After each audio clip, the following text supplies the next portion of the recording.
Welcome to this explainer. Today, we're going to dive into the truly profound concept of true liberation, and we're basically going to map out a step-by-step ascent to lasting inner peace. We'll be looking at this deeply fascinating roadmap for the mind, exploring exactly how we can all untangle ourselves from the absolute chaos of everyday life. So here's our roadmap for today. First, we'll figure out what is true liberation. Then we'll move through stage 1, faith and trust, stage 2, deep meditation, and stage 3, illuminating wisdom, before wrapping it all up with the ultimate state, complete freedom. All right, let's just jump right in. We've structured this whole explainer as a metaphorical climb up a mountain. And our trail guide for this climb, we're drawing our insights directly from chapter 6 of the Silent Buddha. Think of this text as your literal map. It takes this incredibly lofty philosophical concept and breaks it down into a rigorous, step-by-step methodology for untangling the mind. And honestly, it feels so incredibly relevant in our fast-paced modern world. Okay, section 1. What is true liberation? Let's start our ascent by defining exactly what mountain we're even climbing here, because before we can break free, we need to understand what freedom actually looks like.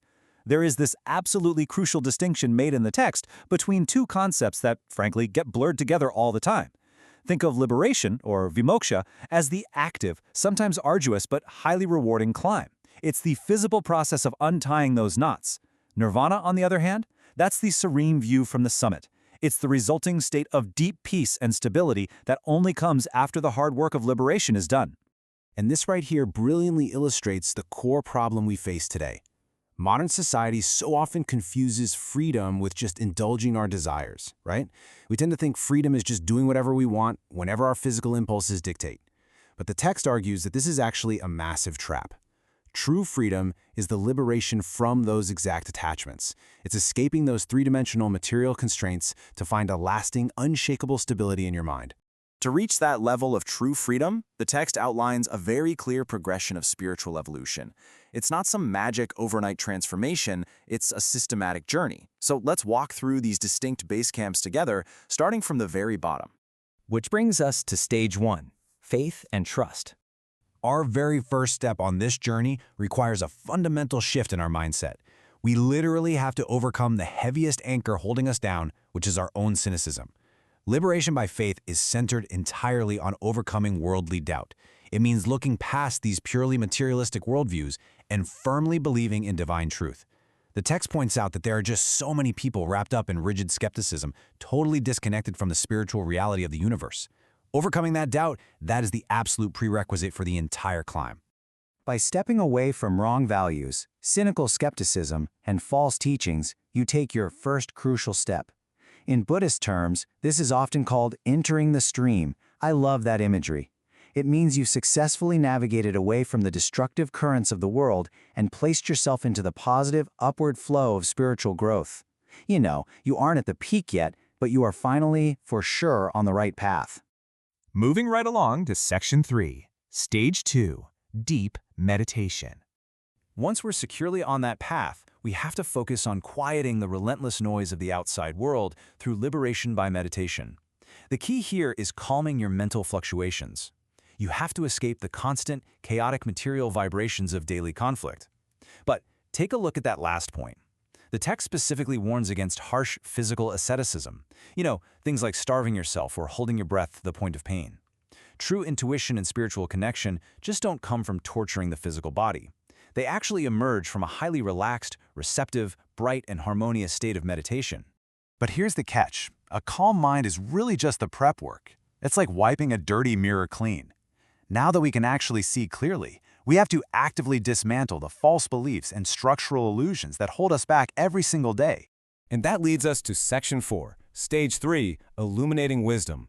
This brings us to a highly rational, super analytical stage of the climb, liberation by wisdom.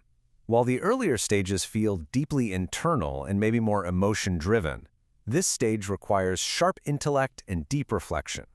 Your goal here is to overcome what the text calls avidya, or fundamental ignorance.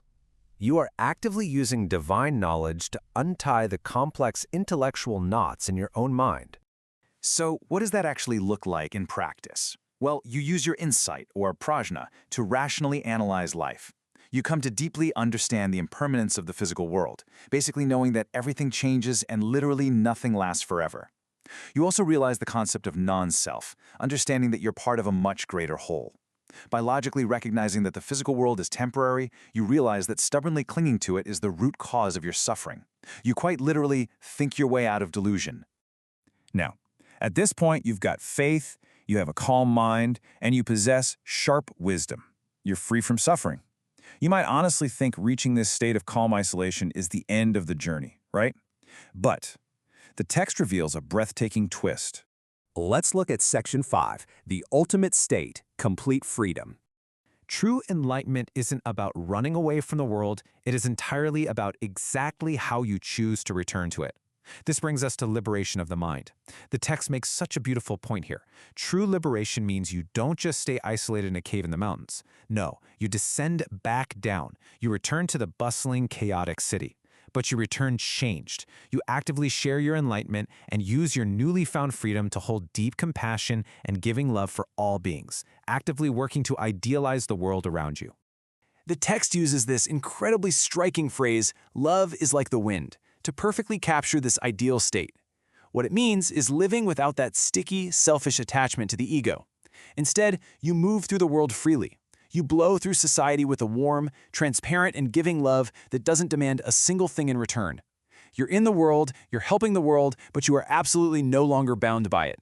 And at the absolute peak of this entire journey, known as complete liberation, or Ubbiyato Bhagavamukti, you transcend all physical constraints entirely. Through the absolute highest states of meditation, your self-awareness expands way beyond your physical body, beyond your arms, your legs, your senses, and you feel your life entirely merged with the boundless macrocosm. You literally become one with the life of the great universe itself. It's just a massive shift in perspective, moving from our daily stressful anxieties to total union with the universe simply by systematically untying the knots in our own minds.